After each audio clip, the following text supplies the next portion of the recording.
Good day, guys. This is Dr. Rahul SM here. Today we'll discuss the topic Graves' disease. It's etiology, pathophysiology, diagnosis, and treatment. I'll guide you through the whole topic.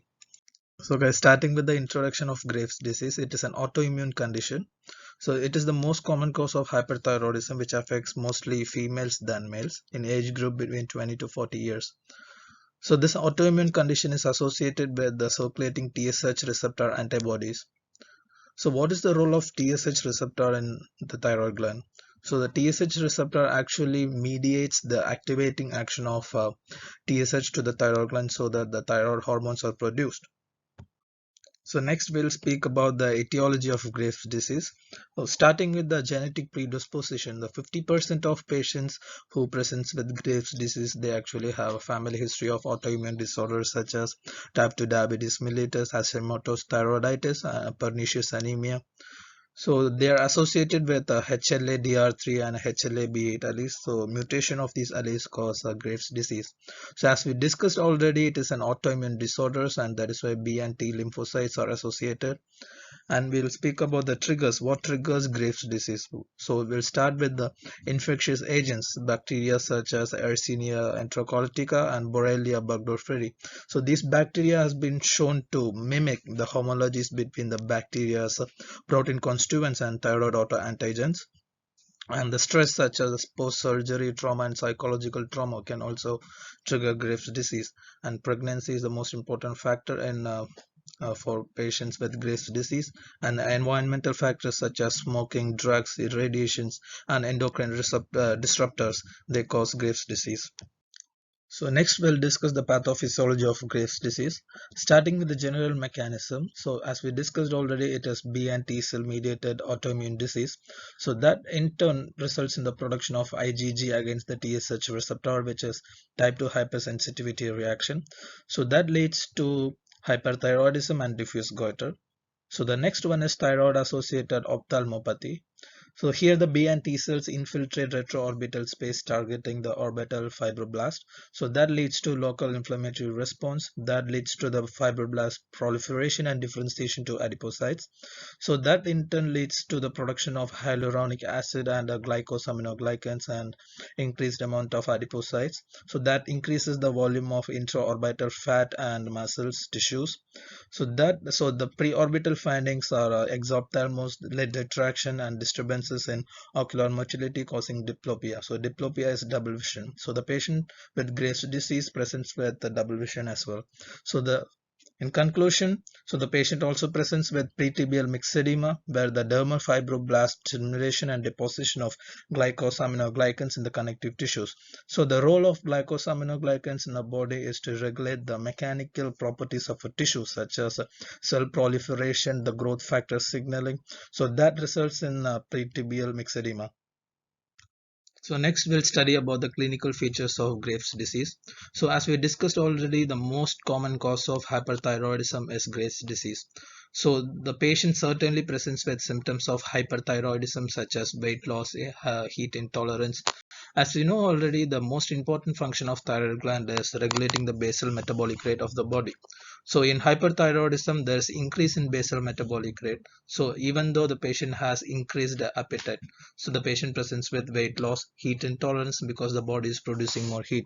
As the thyroid hormones interfere with the sympathetic nervous system, the patient also presents with tachycardia, sweating, hyperactivity, anxiety, insomnia. So if the hyperthyroidism persists for a very long time, the patient also has a high risk of congestive heart failure and osteoporosis as well. So as we discussed about the goiter, so the patient presents with goiter in both hyperthyroidism as well as hypothyroidism.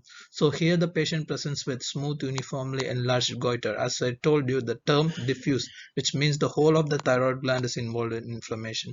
So that results in hearing of bruit at the superior poles of the thyroid lobes on auscultation. So the next is the Graves ophthalmopathy, as we discussed in pathophysiology. The patient presents with exophthalmos. So here is the picture which represents the Graves ophthalmopathy. The eye balls are protruded, so resulting in exophthalmos, and this presents with disturbances in ocular motility and lid retraction and conjunctival conditions. So the patient presents with diplopia, as we discussed. So the next one is the pretibial mixed edema. So the patient presents with non-pitting edema, the reason being the deposition of firm plaques on the anterior and lateral aspects of both legs. Here is the picture which represents the pitting non-pitting edema and the deposition of firm plaques in the both legs. So next we'll study about the diagnosis of Graves' disease. So initially we run some laboratory tests to evaluate the values of TSH, T3 and T4. So the lab tests reveal decreased or undetectable TSH values as well as increased T3 or T4 values. So the next diagnostic procedure is possible screening of thyroid antibodies. As we discussed, it is an autoimmune condition. There will be increased thyroid receptor antibodies, increased thyroid peroxidase antibodies, and anti-thyroid globulin antibodies. So the next diagnostic procedure is thyroid scintigraphy. So this procedure is indicated only if thyroid receptor antibodies are low to establish a diagnosis. So in this procedure, the radioactive iodine is introduced into the thyroid gland. So the diagnosis is based on the amount of radioactive iodine uptake by the thyroid gland. So as we discussed, the hyperthyroidism, the patient presents with diffuse goiter. So the thyroid scintigraphy shows a diffuse uptake of radioactive iodine as shown in the picture. So this procedure is contraindicated in pregnant women. So the next diagnostic procedure is thyroid ultrasound. So this procedure is indicated in pregnant women if thyroid receptor antibodies are low. So the ultrasound shows an enlarged hypervascular thyroid as shown in the picture. So in conclusion, we'll discuss the treatment of Graves' disease. So starting with the beta blockers. So the beta blockers are actually prescribed to have a rapid control of hyperthyroidism symptoms such as atenolol and propranolol, just in case if the patient is planning for any surgery or in order to control the symptoms rapidly, we use beta blockers.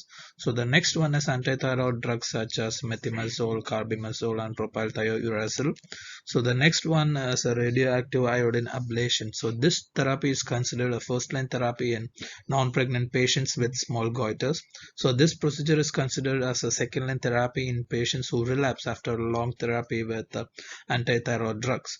So the surgery, in case of surgery, the near total thyroidectomy is rarely done in Graves' disease. So the complications of surgery or the radioactive iodine ablation include a permanent hyperthyroidism in patients. So also a new onset or exacerbation of Graves' ophthalmopathy after radioactive ablation. So I hope you guys are clear with Graves' disease, its etiology, pathophysiology, diagnosis and treatment. I'll give you heads up on our next video. Thank you for watching.